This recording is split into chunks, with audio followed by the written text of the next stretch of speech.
What is up, everyone? We have Scores of Fears episode 103. We've got Colton Lindsay, great guy. Followed him on social media for a little bit. Thought I'd reach out, get him on the podcast.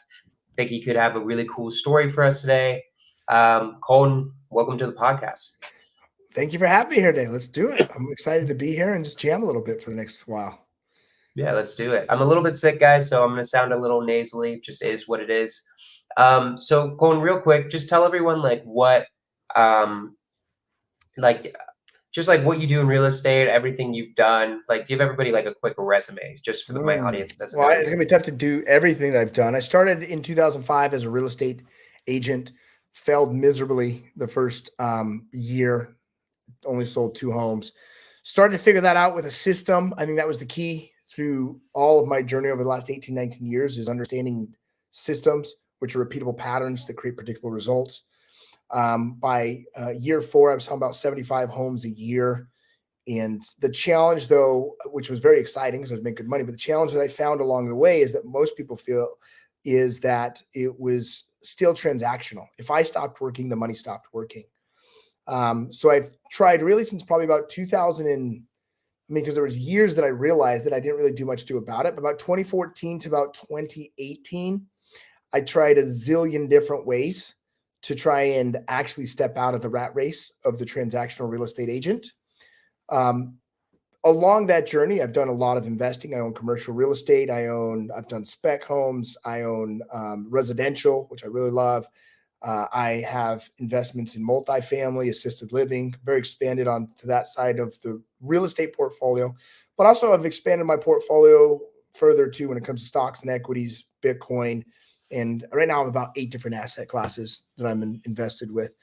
The biggest along the way as we go kind of clear towards 2023, almost 2024 is probably this is when this is released, is though I realize though there are 2 things in this journey that create freedom that I think every investor is after. And the first is to go where the margins are bigger. If I'm going to be involved in a transaction, I have to have a bigger volume in that transaction. I got to make sure that my profit margins are stacked and fat. But the second thing that took me a long time to figure out, and I'd heard about it for years, but I didn't know how to actually do it, was to create residual revenue. Not only residual revenue, but a leveraged residual revenue. I'm not a big believer in passive income. Even in my rental properties, I don't manage them, but I have to look at those freaking P&L statements every month, and that requires some attention. So I don't think it's passive, but I do think it's highly leveraged. Even when it comes to multifamily, I don't operate the project, but sure as shit, every month I'm looking at the reports, right? So we have to become a steward over our money throughout that process. And what I found throughout this journey is if I could create, which I did, and if you can create a cash generating machine from your business, something that automatically pops out cash, whether you work or not, and you have a profit margin to move that profit into your investment portfolio that gets incredible rates of returns. And I can go into details on that, but the traditional 8% is not going to cut it. But if you can do that, move it to your investment portfolio. The third is while you're doing this, you're going to get your teeth kicked in as just part of it. And so if you can learn to develop what I call a soul freedom throughout the journey and really regulating your nervous system, then you can build all the freedom that you want from business, financial, and soul. So that's it in a nutshell. I love it. There's a lot to unpack there. There's a lot that I want to talk to you about in that.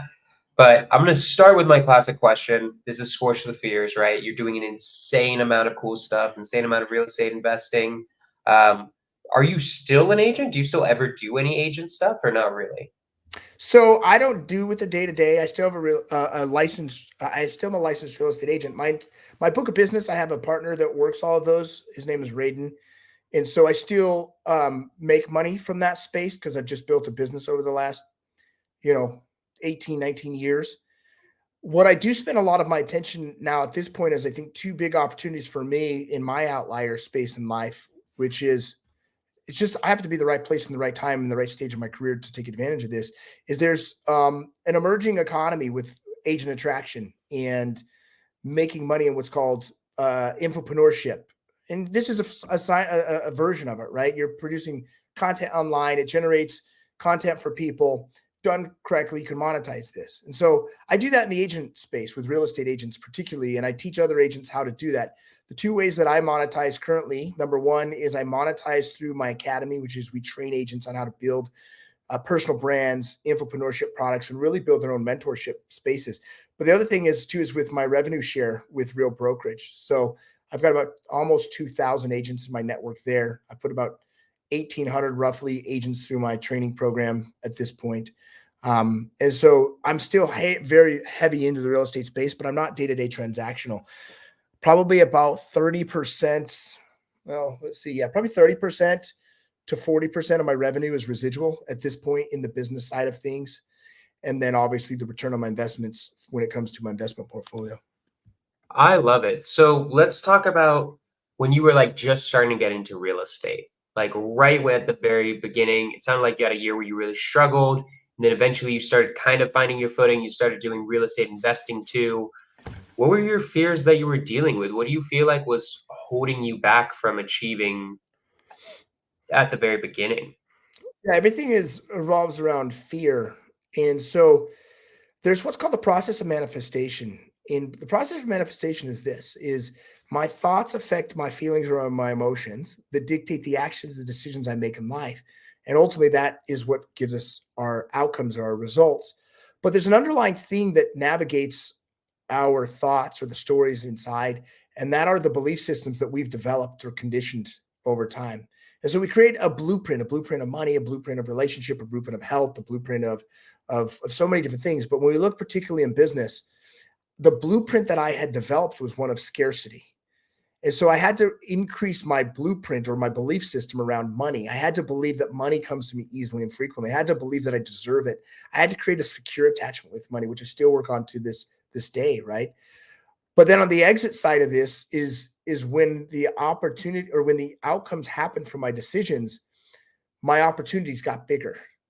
So as I developed my vibrational system and my process, I could then be in the right place at the right time to take advantage of opportunities, because there's this element that's out of my control and your control. And it's the God power element. It's the universe. It's the things that we don't understand and that we don't have control over. And there's the thing that we do have control over, which are two parts. One is, I think, is our willpower, and that's our ability to persist. But two is our body power and how we feel vibrationally in our body. And you could manage that from supplements to exercise and diet and finding out what amino acids you lack, to meditation and breath and changing it that way. But ultimately, throughout this process, it was fear that held me back, and the fear that either I couldn't do it, or the fear of, which was even worse, if I did do it, I would be exposed as the fraud that I am, because people would find out how I'm actually not that great. Right. So I think those are the things that I continue to have to work through at this level. Now, as I'm working towards that 8-figure number versus my first, I remember back then it was like, do I get to my first 6-figure? And there was like, okay, how do I get to 7, then multiple 7? And now it's the journey to 8. It's like, still at this level though, it's fear of what if I'm exposed, fear of what if I let people down, fear of if I mess it up along the way. Right. 100%. No, I mean, it's funny how I hear it's not like there's that many different fears every single time. Like it's crazy how humans all have in a lot of different ways, a lot of the similar fears when they're doing this whole process of entrepreneurship, right? You were talking about, and tell me if I'm misquoting you. You were talking about like bodily energy and then like mental energy, right? Like having those things aligned, helping Yeah, you overcome the fear, right? I think I was getting for that sure. right. Well, yeah. And then you Um, mix that with the element of God power, like the faith, the mhm. trusting in the higher power. Yeah, that's exactly what I'm saying. So do you do anything specifically? Like what would you like let's say somebody was talking to you right now, they're dealing with the exact same fears you were dealing with. Like what would you tell them to do first? Well, Like how would you for start getting those first, things right? at the early days, and I still do this consistently. I'm just way more consistent with it today. Is breath work and meditation. So really, I've defined meditation, and the practice could be breath work. It could be yoga, yin style, transcendental meditation, active meditation, walk. It doesn't matter. It could be even a writing meditation. But what meditation is and how I define it is the repetitive practice of letting go of fear. And so if I have a consistent practice of just letting go of fear, I'm able to move forward quickly. And you have a feedback loop, and everything works on compound interest. So in the early days, when I started the repetitive practice of letting go of fear, I wasn't consistent. I might do it once today, but then it'd be 3 or 4 days before I do it again. Whereas now today, I do it every single day. I don't miss a day, and I haven't missed a day in over 6 years. So the compound interest builds up quicker because I'm putting the input in faster. The feedback loop comes quicker. So that's how I originally started. I think the difficult part when it comes to the bodily side of things, though, and especially we look at the mental health space, is everyone thinks, oh, I just got to become mentally healthier. And that is a part of it through these things we're talking about. But there are elements you don't have control over, and that's the elements inside your body. That's your genotype. And I mean, you can look at some of these infopreneurs today or influencers online, and they, oh, you got to have a 6-pack fucking ab, and you got to work harder. You got to work harder. You got to exercise more. The reality is, it doesn't matter how hard you fucking work. If your body lacks amino acids, or if it has the wrong genotype, or if it has, like I'll give you an example with my body is I don't digest protein or omega-3 fats. So it doesn't matter how much my macro levels are, or how much I fucking work, or how much I run up a hill, or how much it doesn't matter if I can't absorb the nutrients into my body. So some of the things that I think a really great resource for people right now that's inexpensive is Gary Brecka. I think he's onto a lot. I think if you can get following the Fountain Life podcast, there's a lot of information you get, but ultimately, in order to really take advantage of this, you're going to have to go and do the work and get the data on your body. That's the brain scan. That's the DEXA scan. That's the consistent blood work, the genotype testing and mapping of your body. And you have to understand the data so that you can make adjustments. You can't just go watch a podcast and figure, I'm going to go take these fucking supplements because they sound good and everyone's talking about them. You have to go identify, will these supplements even make a difference in my particular body? That's pretty cool. I've heard of that. Like, obviously I've heard of the idea of doing blood work. I've never done it myself, really. Where do you have anybody you recommend? I'm just curious. Do you have anyone you recommend? How much around? I recommend you find a functional doctor, and it kind of depends on, how old are you? I'm 28. Yeah. So you're still quite young. I'm 39.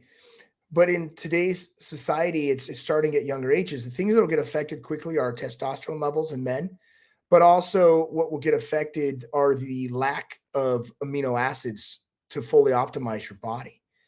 And so if you can identify what those are, and then you can supplement for them, and you can figure out how to get your body to absorb them, I think one of the biggest places to start is go to find a functional doctor and do a complete lipid panel, blood panel, testosterone, everything. You're not going to figure this out at your general physician, by the way, gang. Your general physician, let me give you an example. When I first started trying to figure this out, I go to my general physician 7 years ago, and my triglycerides would come in at like 260, like just a ridiculous level for such a young person like myself. And every time I talk to the physician, he says, oh, I wouldn't worry about it. You're young. But everyone knows that those are high numbers. Whereas now, once I finally figured out the data, my triglycerides are less than 150. And it was a very simple fix that no amount of workout, no amount of exercise, no amount of green smoothies, no amount of protein that I ate was ever going to shift. And it was because literally my stomach just does not digest certain carbohydrates, omega-3 fats, or proteins. So if I can't digest that, it will not optimize into the system. Right. That makes sense.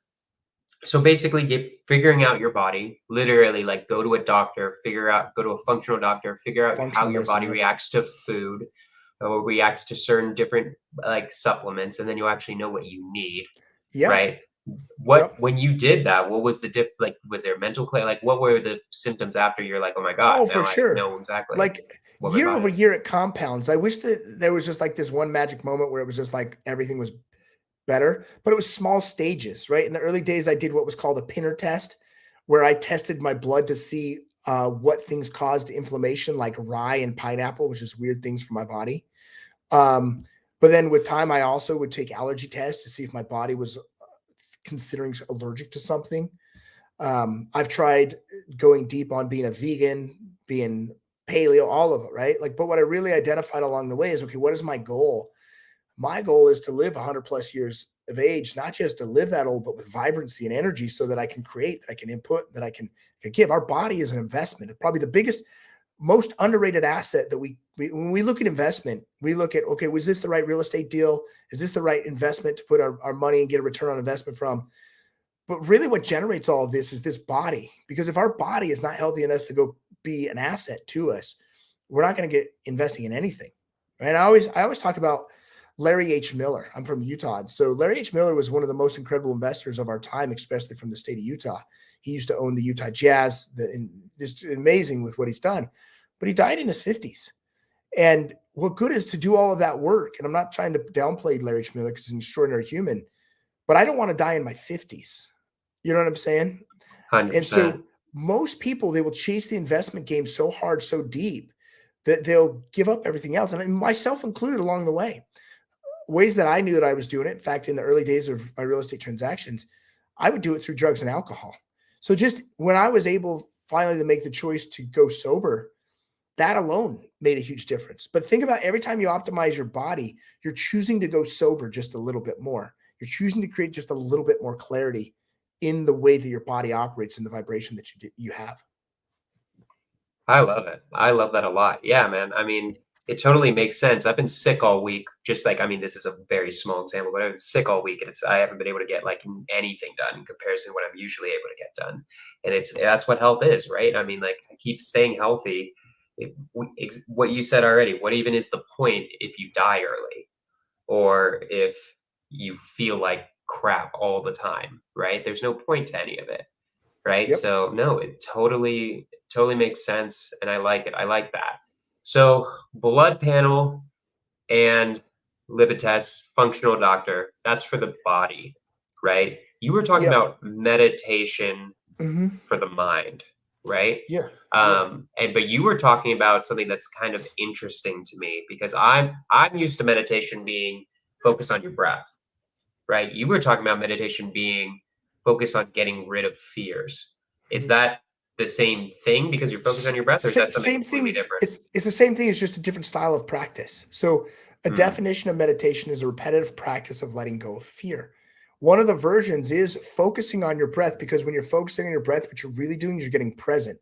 If you're getting present, you can't focus on the past. You can't focus on the future. You can only focus on what's real right now. One other version that you could take your breath just a little bit further is I call it the 555. So I can, okay, what are 5 colors that I can see in the room? I can see this color of my desk here. I can see the blue on the screen. I can see the black on my hat. The second thing is though, what are 5 things I can touch? Well, I can touch my desk. I can touch my screen. I can touch my hair. But then the third thing is, what are 5 sounds that I can hear? So then I start to say, oh, here's the 5. I hear the little ringing in my ear. I hear my own voice talking, me knocking on the table, whatever. I try to make sound. What it does is when you touch into these 5 senses in 3 different areas, or these 3 senses in 5 different ways, is it brings you present. And breath is just simply a version to bring you present. And so you're letting go of the fear of the future and the fear of messing up the past. that's true because like I've heard this many times when you're in the present because fear is, or at least anxiety is almost you always tripping about something that's like gonna happen in the future or could happen in the future. And then that's usually what it is. And that's what a lot of people are talking about with fear in particular. But if you're here right now, there's usually not any problems at this Mhm. very moment in this exact moment. Mhm. There will be you working on it, right? Like, have you ever read The Power of Now? You ever read that book? Yeah. Yep. That was my game changer. That was the first book I ever read where I'm like, wow, that makes 100% sense. Where like reality really is just right Mhm. now in this moment. Your past isn't real; they're just electrical signals in your brain, and the future isn't real. It's just something you're making up, right? Mhm. So it's just, yeah, I agree. So what happened to your real estate career once you started doing these things, getting like the body tests, started meditating? What changes did that start creating in your real Well, estate career? it's everything is, and I've said this a few times, it's compound interest, right? So the way I explain it with is like, let's say we were going to play 18 rounds of golf or holes. We're going to play golf round and we can play 18 holes. You and I are going to bet every hole. And on the first hole, we're going to bet 10 cents. If you win, I owe you 10 cents. If I win, you owe me 10 cents. It's a pretty simple bet. But here's how we're going to play this: is every hole we play, Jonah, is we're going to double our bet. So hole number 2, we're actually going to bet 20 cents. If I win, you owe me 20 cents. If you win, I owe you 20. Hole number 3, we're going to double it again. Now we're at 40 cents. Hole number 4 is at 80 cents. 5 is at $1.60, and goes on, so on and so forth. You don't really start seeing the bet get really big until we get to hole 15. And it's by hole 13 or hole 18, our bet is over $13,000. We're betting $13,000 on that hole. So the quicker that I can get to the next hole and I can double my bet, the interest starts to expand greatly. But in the initial 12, 15 holes, I don't really notice the return on my investment that great when it comes to meditation or it comes to my body, I just don't see it. But if I stay consistent with it, then it just gets exponential, right? So at the early stages, I would notice little changes. I would just have little rates of returns. Like I felt like I waked up happier. I felt like I could get out of bed earlier. I felt like I slept better. I felt like I was more creative. But then what happens with time is the interest starts to pile up and just becomes more effective in everything that a human does. I like it. That's a cool way of thinking about it. Like how it works like compound interest. I don't usually think of it that way when I'm thinking about habits, but it's a really good way to think about it too, because I think definitely sometimes certain things definitely feel like nothing's happening a Mhm. lot of the times, right? Like meditation, probably the first 2 to 3 weeks, I didn't really notice that much of a difference. It takes until like week 4, and then, okay, there's actually something there, right? And it's the same thing with everything. It's the same thing with real estate investing. It's the same thing with everything you're trying to do, with getting a better Correct. body, any goal you have. Like you're not going to notice anything for the first month at least. Usually even more so, depending on what it is, right? Um, you teach people. You said you teach people on different things. Have you dealt with people who don't understand this concept, who like don't really get like, okay, this is going to take a while, and it might take a while to see anything, because I feel like that's what kills people the most is in most of life I do an action and something happens, and these Mhm. things, it's very small things, if nothing, Yeah. right?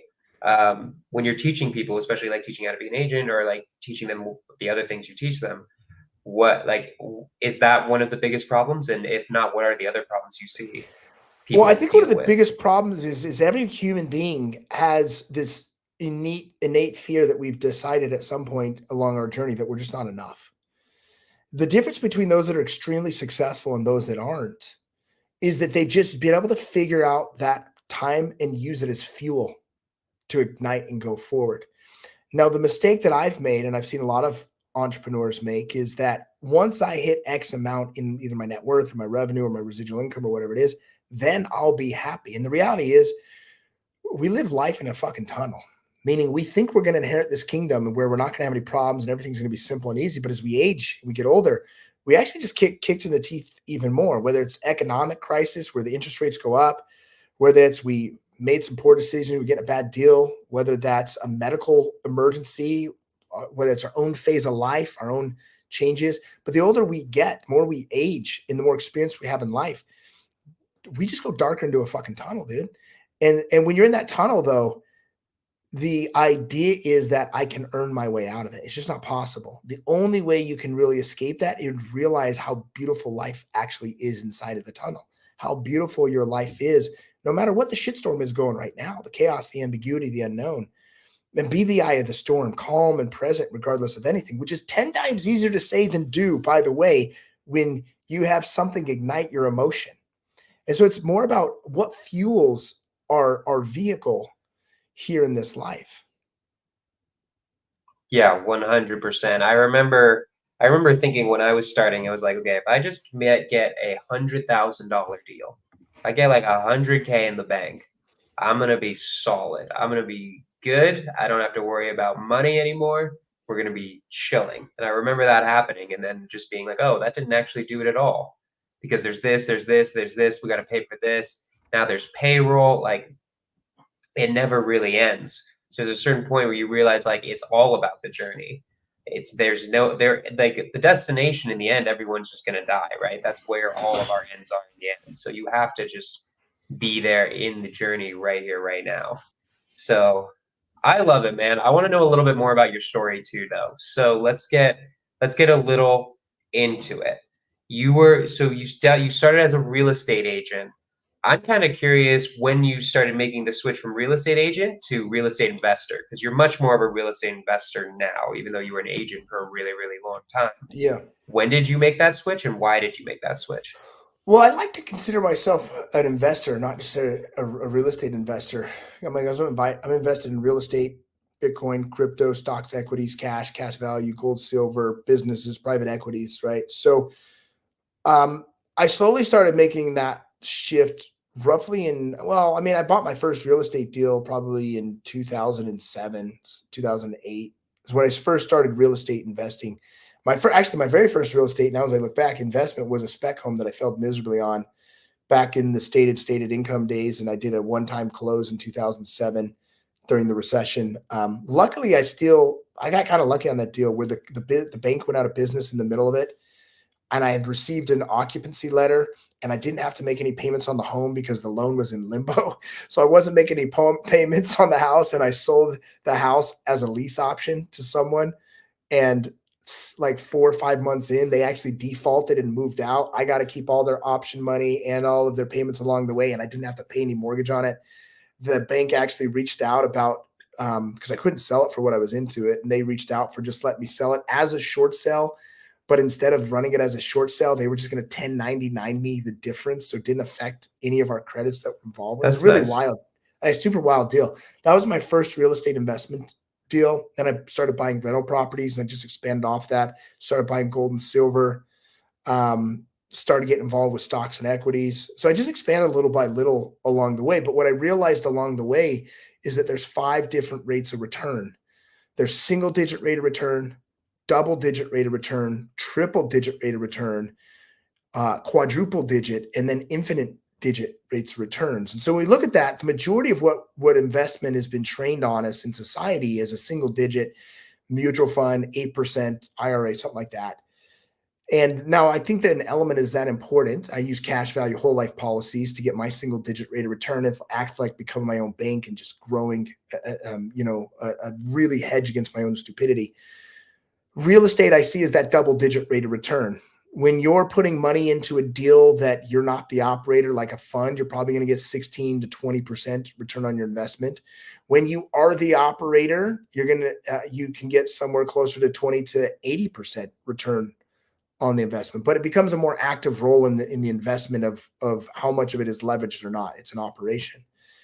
The third is triple digit. This is going to be asymmetrical type investing. And this is what really advances an investor fast.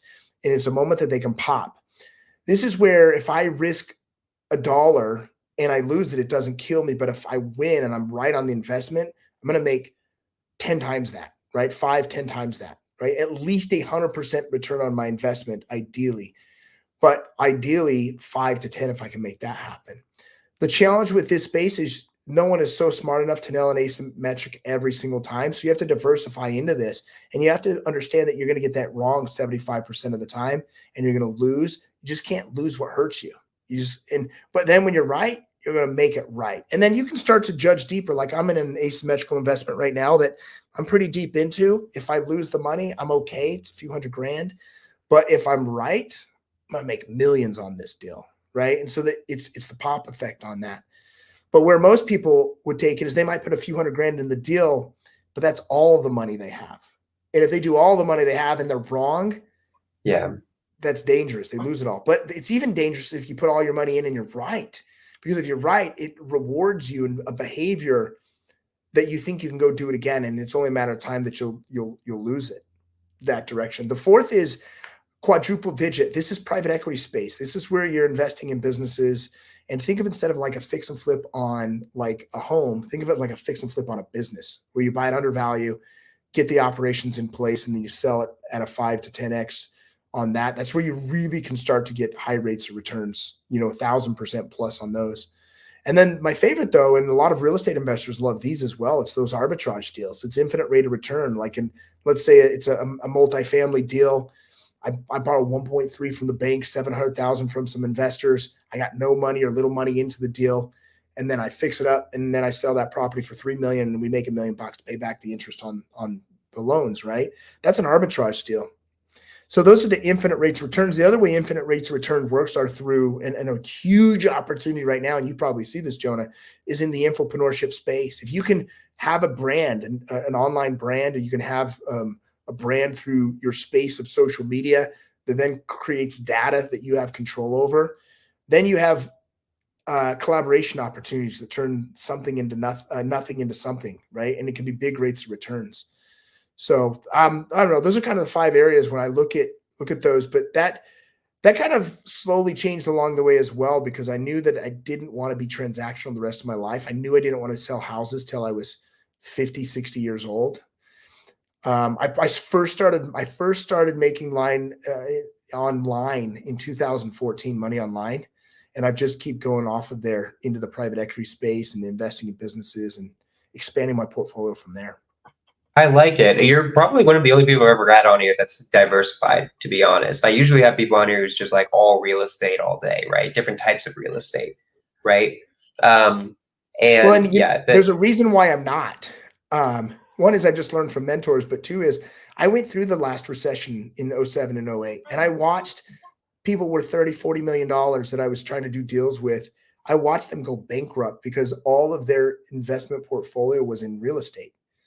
And so and there was a time where 95% plus of my investments were real estate. Now I keep it somewhere closer to 50% of my portfolio is real estate, but the other 50%, I've divided it out because there's one rule in investing. It's the number one rule in investing for me is to hedge against my own stupidity, because I will mess it up. I like it. I like it a lot. I was going to ask you, I was curious, like between those 5, like how much do you have in single digit, how much in double digit, how much in triple digit, how much in quadruple digit, how much in infinite digit? Because guys, obviously, I think most people can tell single digit is incredibly safe. Double digit's pretty safe. Triple digit's like much less safe. Quadruple digit is like, you're actually probably going to lose your money. You have to do that a bunch of times, and then you hit those 1,000% returns. Correct. And then the infinite return, funny enough, it just depends on the deal. You get a good enough deal, you do it right, usually you won't lose, but it depends because in those deals you're using a lot of leverage, right? If the market does go down, then you can lose a lot of money because you leverage a lot, right? But correct. So what's your how I actually, there's 2 ways that I kind of, 3 ways I monitor this. One way is liquid versus non-liquid. So what I want is for me, I'm a more conservative investor. So for me, I got 43% of my portfolio is liquid, which means I could get it within 72 hours if I need it. I want liquid, right? And then I got 50% illiquid. Illiquid is, dude, if I wanted it in 72 hours, it doesn't matter how much I want, it ain't going to happen. Right? Like I got to sell the business. I got to sell the property. I got to sell the share. I got to sell the thing to get out of it. I'm not talking like an equity share, because you can liquidate those really quickly. I'm talking like I've got a stake in a private equity or a fund, because when you start to do those types of deals, you're usually 2 to 5 years guaranteed into those projects, sometimes longer. So I like to monitor it first on liquidity. Then the second thing I like to monitor is what's called asset security allocation. So I currently have about 41% of my assets in a very secure bucket, meaning I'm going to grow pretty reasonable in real estate or a single digit rate of return. Probably a double. I consider most double and single digits inside of that. Now, not all double digit rate of returns are going to be in a secure bucket, because I've got some money which is in an assisted living new construction fund. That's higher risk. But then I've got double digit rate of return in some residential single family stuff. I don't owe money on the property, so it's very low risk, right? Like I won't lose on that deal. So that's how I kind of measure it in that. And then the final way that I look is asset allocation. So in between the 8 different pieces of my assets, I want to get to 12. I'm at 8 currently. Is I manage a percentage of how much is in private equity, how much is in real estate, how much is in gold and silver, how much is in Bitcoin, how much is in cash, how much is cash value. And so then I divide those percentages based on my map and my game plan and what makes me feel comfortable with my risk tolerance. Everything revolves around risk tolerance. And what allows you to feel better with your risk is having a clean system to follow. I think it's an absolute bullshit design that we've created for investors to think it's high risk for high reward. No, the brightest investors in the world, they reduce their risk and their exposure for high returns. So it's not high risk, high returns. It's mitigate that low risk high returns. Yeah, exactly. Correct. Yeah. No, it's true. I mean, like people think that like Warren Buffett's making risky investments out here. No, he does his research so it's a low risk, and then they're going to get insane. Well, that's the key is the research into the research side of it. And the number one step for financial freedom is financial literacy. So just becoming a constant student of the money. Yeah, 100%.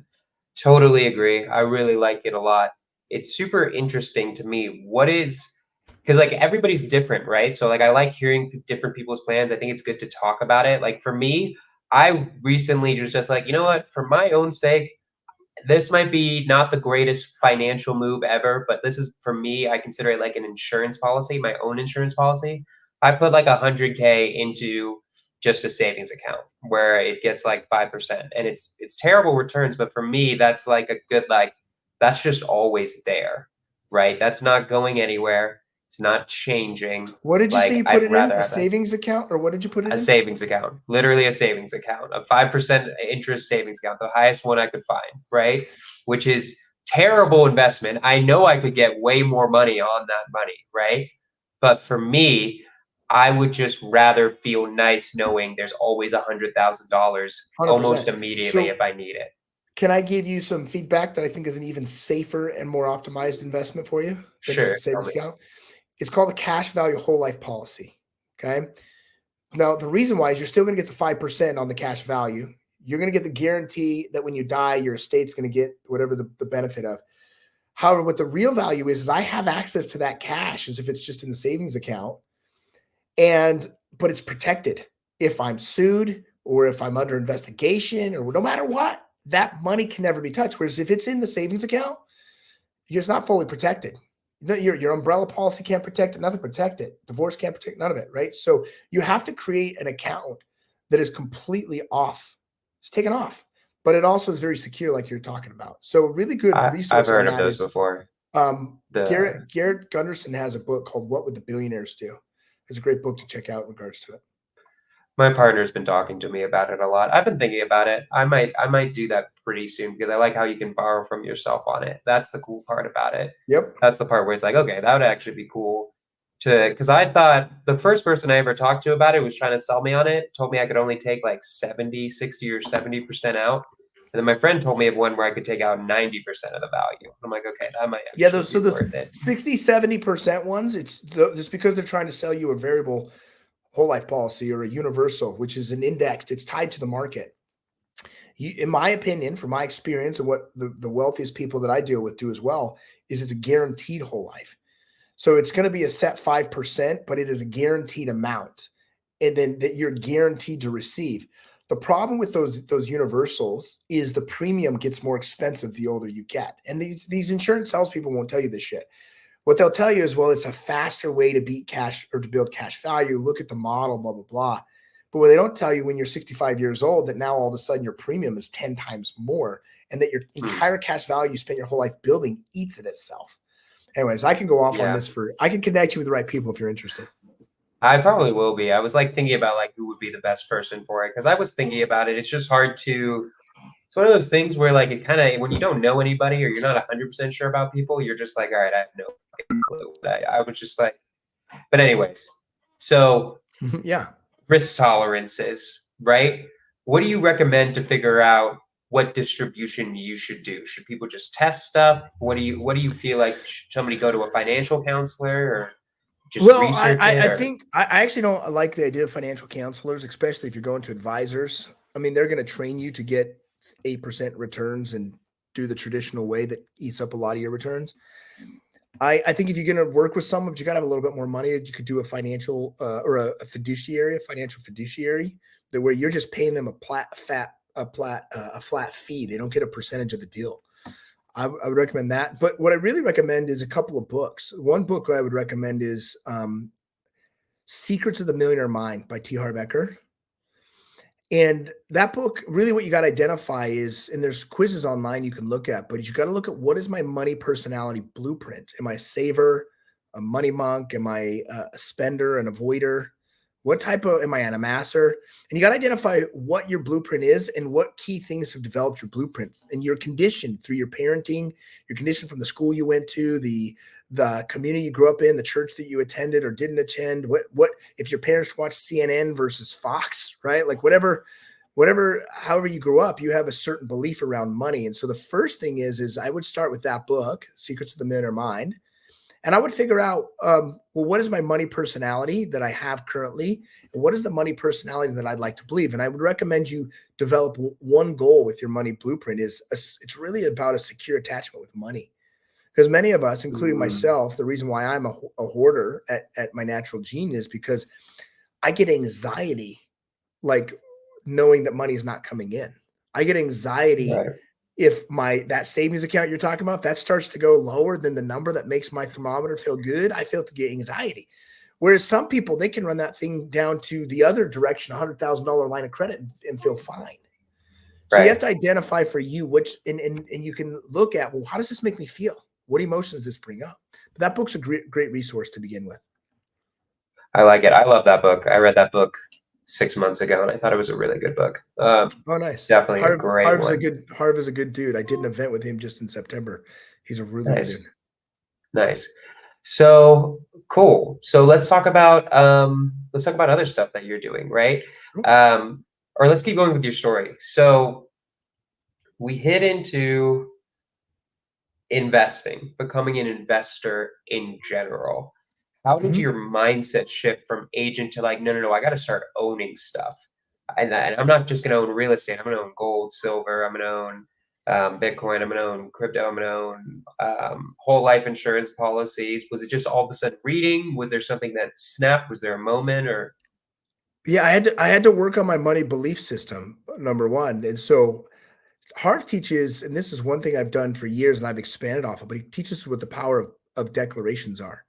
So just starting to declare that I'm an excellent money manager. My money works hard for makes me more and more money. I always pay myself first. The first thing you have to understand is you have to pay yourself first. And by paying yourself first means that every dollar that you make, a percentage of that has to come off the table and you have to commit to investing that. It has to be a decision, not something you want to do. A lot of people want to become great investors, but that doesn't mean they will. You have to will it. You have to will to do this. Like, I will take X percent, 10%, 20%. I think 20% is the magic number right now. I think 10% is a little dated with the speed of what we're having inflation and what goals people want to achieve. But you got to commit to taking that percent. But I don't care if it's 10 or 20, even if it's $1. Like if it's 1%, start the behavior. The most important piece is the behavior to pay yourself first and start just like you did, putting it into a savings account. I recommend that you then expand into a cash value whole life account.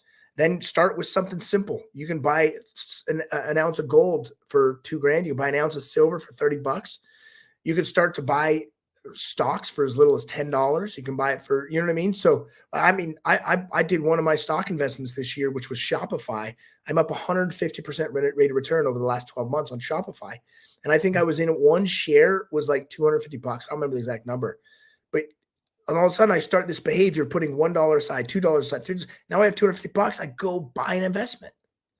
Right? It's about getting aside. And the most important investment you can make is what I call your financial freedom account.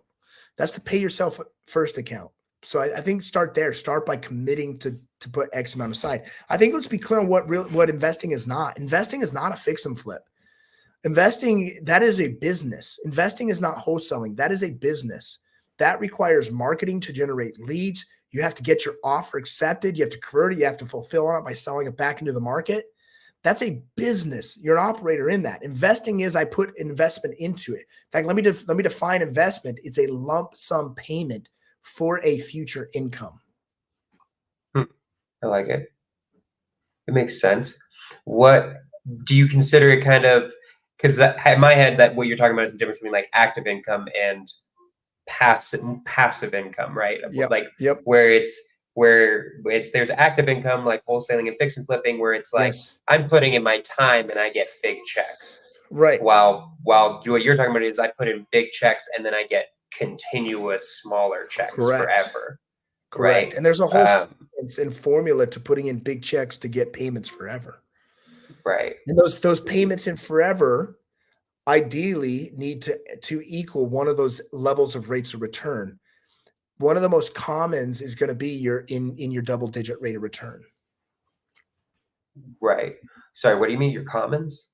Like your common One of the bucket? most common investment percentages you should get back is your double-digit rate of return. A lot of Right. probably 50% of your portfolio should be double-digit rate of return.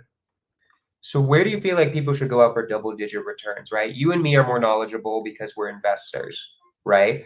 Some of the people listening are really new. Like a lot of people come to my channel just trying to find out what wholesaling is or what real estate investing is. Sure. So what are some like options for people you feel like are the best options for people who are newer? Maybe they got like 20 grand in the bank and they're like, yeah, I I could think use some double digit returns. I think a really good event, well, two resources I'd recommend. One is read the book. It's from a friend of mine and a business advisor of mine named Chris Crone. Is read his book, Have It All. But also he has a beautiful event. I speak at this event 3 times a year. It's called Unleash Your Financial Destiny. That is a really great event to attend to really start to learn. If I only got 20 grand, what do I do with that money? Okay. Gotcha. Cool. I like it a lot. Um, yeah, Chris Crone, I mean, I've just seen him on YouTube. He seems like a cool guy. I like It's a good him. dude. Um, so talk about um social media and like what this is just something I've been really liking to talk to people about because I talk to a lot of people who ask me why I do so much social media and Mhm. why it's so important to be doing that. I know this is kind of like we're going a little bit into a different topic, but I just like expressing this over and over again because I've been getting it a lot recently. Can you talk about like why social media in this day and age is so important just for any business in general? Mhm. Well, I want you to think everything is an asset or a liability. So one of the assets that if you're going to build a brand, like for example, my brand is the WGR. Chris Crohn's is Chris Crone brand. Your brand is to remind me yours is Scorch. the This is that's Scorch right. the Beers podcast, but everything I do is the Scorch method. That it's off my Correct. name. It's like there, So that's everything connects to that somehow. right. In order to create freedom, you have to understand freedom comes from 3 parts: business, finance, and soul freedom. That's your emotional state and your connection with the higher power, God. Now, in order to do that, you have to follow certain systems in order to achieve that. One of the cool things is that these systems are about acquiring assets. Social media is an asset, whether it's Instagram, whether it's TikTok, Facebook, YouTube. Now, there's different qualities of those assets because you've seen over the last couple of years, you've seen a lot of people maybe grow their Instagram, for example, and they'll have a couple 100,000 people and they'll pay these different programs, to get followers, whatever. Some people will buy likes or pay for the followers or whatever. Some will put in giveaways to get them, which is cool, but you're not going to be niched in that following. Whereas like I look at mine, I got about 40,000 on my Instagram as one of my assets, but the majority of those from our very consistent system to create are real estate salespeople, real estate agents. So become a specific target for the business. But where the real value isn't just the TikTok or the Instagram, although it is. Like, look at The Rock. He's got, I don't know how many followers now, 350 million or zillion or something. He gets an additional $1 million just to post one video on his Instagram about an upcoming movie. He can launch commercials and ads very inexpensively to his audience about his tequila business or whatever it is. So that becomes one of the values to it. But the real asset, in my opinion, isn't to have the asset just built on, say, Facebook or Instagram or YouTube or TikTok or whatever the account is. It's to have data that you can control, which is a name, a number, and an email, so that you can then reach out to that list in a way that is valuable and relationship building. I mean, I reach out to my list about 4 or 5 times a week. All of it is value add. I'm not asking, most of the time, I'm not asking for something. I'm not asking for a sell or a purchase. I'm putting in front of them things that are helping me out and sharing things that are helping me out that I've learned, so that if they never buy anything from me, they could take my emails that I sent to them and they can go do something really cool and really epic. Right. One of my assets I created that works in unison with my social is I have a free real estate sales coaching program, and it is better than most paid programs, meaning they get an entire video training system of how to present offers, how to get listings, how to present buyer presentation, how do I market for all of it, start to finish, to build a 6-figure plus real estate sales business. And they also get weekly group sales and communication coaching where they can log in weekly for actual group coaching. And I don't charge any money for that. It's free. But what that does is it builds my assets, right? And so as my asset builds, it gives me value inside of the business to be able to spur off new ideas along the way. I love it. And I 100% agree with everything you just said. And to me, like how I see it is it's just a lead generator for everything that you're doing. Literally anything you decide to do now, you will have a fan base of people who are potential customers, right? Mhm. For me, like you don't know me that well, but like my main business is wholesaling. That's how I do the vast majority of my money comes from that. And it's through agent outreach. I do it through real estate agents. That's the main way that I do it. And I have my own CRM called Simple Send, and I've really only sold it through Instagram and social media and YouTube. And we already almost have like 100 subscribers, right? But like it's cool seeing how when you keep doing these things, when you keep doing podcasts, when you keep doing whatever reels, doing whatever you want, needing or whatever content you need to grow it, you're able to do that, give out free content, help a lot of people, and then also grow your businesses at the same time, right? So yeah, I just wanted to talk about that for like 5 seconds. Um, so Which how do I you, just want to add one more thing on this. I think everyone that is not building these assets that we're talking about, and you don't need to do all of them. Like you doing a podcast, that's something that I probably need to do better at, and we need to add, and we will develop with time when we allocate the resources. But it's a podcast, whether it's an Instagram, a YouTube, but ultimately your own database that you're collecting. What you ultimately have to do is you're missing the boat if you are not creating that asset. It is one of the most, next to you as a human being in your development, it is probably the next important financial freedom asset that you can create in this modern era. it's your reputation, right? Or it's your brand. You can't lose it, right? That's the cool thing is once people know you, as long as you don't ruin your reputation by doing something shady, you're pretty set on it. Even when a recession happens, you still have your brand, right? So 100% agree. How do you connect with somebody like Chris Crown? How does that happen? I'm kind of curious. Like because So there's levels of stuff. I created how I got to a relationship with Chris is I create what's called my top, well, it used to be top 40, but now I call it my top 50 relationships. And so I'll always add someone onto that list that I actually don't know. So years ago, I had heard about Chris. I didn't know much about him, and I put him onto my top 50 relationship list. And I just set the intention to be doing things with him. And then someone had reached out and said, "Hey, you really need to get to know Chris." And now it was top of mind because I put him on my list. I said, "Great, hook me up." They sent me a cell phone, and I reached out to him, and he hardly responded. We did a back and forth, and I didn't hear from him for a long time. I kind of left it at that. I just went about my way. And then I don't know, probably a year later, he sent me a text message. He said, "Hey, I keep hearing your name. I want to connect." So we set up a Zoom meeting. We connected, and I wasn't sure what we were going to talk about or learn about, and what the whole meeting was. I met with him on Zoom, just learned about each other, and then 2, 3, I don't know, maybe a month or so later, he invited me over to his house to just come hang out, just and talk. So we spent a couple hours, and he asked me a bunch of questions. He really helped me with a ton on my business. Few months after that, he invited me as a special guest to one of his events. I got to know him there. I just kind of kept developing from there, the relationship. And then we ended up spurring off some business deals from there. And then from there, I ended up speaking on stage at his events quite a bit. But originally it started with the intention. I want to have a relationship. I intend to have a relationship with this person. I will have a relationship with this person, and then detach from it. Just detach from it. But you got to get on the radar as well. I like it. So talk a little bit. You said you had a list of 50 people you have like the intention of connecting with. Is that what you said, Yeah. right? Did you So, write that out? well, it's not only people that I have.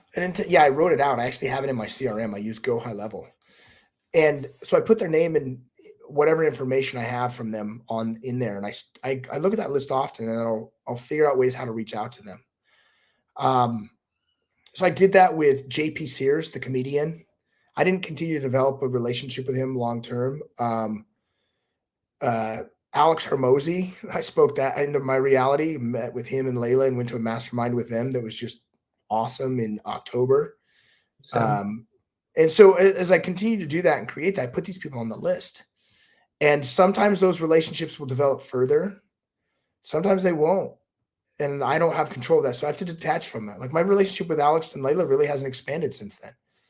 But my relationship with Chris now is really expanding. Garrett Gunderson, Mark Moss, who I all recommend you do. That was an example. I put Mark Moss on my list, and Mark Moss is an incredible dude. If you want to learn about some investing, he's a great guy to follow. Garrett Gunderson as well. So I don't know. That's just kind of what I do. The rest of the list isn't. There are a lot of them are people I've actually met, and I keep developing the relationship. So they're really just influential influential people in my life that you never know what's going to happen. One of them is this lady named Spring Benson. She was on that list for years. I didn't do anything with her a long time except for stay in touch with her. And then all of a sudden she was one of my business partners. And now that relationship makes me like $400,000 a year. So you don't quite know when it's going to pop. And you don't have to keep people on that list. Like you might get to know someone. Like there's a lot of people out there that we see from social that we think we might want to get to know. And then we get to know them a little bit. Like, actually, I don't fully align with them. Doesn't mean it's right or wrong. It's just not alignment. And so you can start to filter that list into a way that's in alignment for you. I love it. I love that so much. I have one last question for you. I know we're getting to the end of the podcast, and I appreciate you coming on here. I have one last question for you that I always ask guests at the very end, which is, if you could go back to your earlier self, right when you were just starting in real estate, what would you tell that version of yourself now, or tell him that knowing everything you know now, tell him everything. I'm sorry. I don't know why I'm jumbling. No, I understand. I understand the question. You get what I'm saying. Yep. You got the question. I'm going to stop. Yeah. So if I would go back into my earlier version of me and give me the feedback or the advice, it'd be simply as, you got this. You're okay. I got your back. Everything freaking turns out okay. That's the only advice I give myself. I love that. That's such a good one, because I feel like that's what you're tripping about the entire time, is you have no idea what's going to happen. You're at the very beginning of the journey. Because I know you said you focus on some breathing or some breathwork type stuff. One of the practices I've picked up over the years is I'll write down moments in my life, in my past, which is really hard times in my life, whether it was going through a breakup or going through a financial challenge or whatever it was, like just a hard time that I can remember. I'll go back, I'll do breathwork, and I'll remember that moment. And I'll see myself in that moment. And from this moment in my life, I'll feed myself love. And so I have this belief, I don't know if it's true or not. I believe in quantum physics. The past, present, and future are all happening simultaneously. So I have this belief, if I do that now, if I'm going back to my past self now, loving myself, then my future self is coming back to my present self now, giving me love. I love that. That's freaking amazing. I love it so much. Well, my man, what do you want to promote? What do you want to plug? Is it any of the courses? How should people reach out to you? Like, yes, where do you want my audience to go? Go to the WGR on Instagram, THEWGR. And yeah, just if you want to send me a DM referring to this podcast, Scorch or something like that, I'll send you just an infographic on my 7 steps to financial freedom and really the roadmap that took me to multiple 7 and 8 figure net worth. So THWGR. THEWGR. What does that stand for? The WGR. So originally it started for the world's greatest realtor, but it's just evolved over the years. Oh, gotcha. Cool. Now it becomes a great, what does that stand for? What does that mean? So it opens up combo. I love it. I love it. Awesome. Well, guys, go do that. Go text him or DM him Scorch. Remind him about this podcast. And yeah, he'll send you some free content. I really appreciate you, my man. It's been an honor having you on. It's been really fun. Even though I'm sick, I feel like we had a really good podcast. And yeah, I really appreciate you. Thank you for being here. Awesome, man. Thank you for having me. We'll talk to you later. Yeah, I will. So guys, next week, we're not going to have a Scorch the Fears just because it's Christmas and all of that. So guys, I will see you guys in 2 weeks. Checking y'all out. Scorch the Fears, episode 103. Colton, thanks again. And we will see y'all later.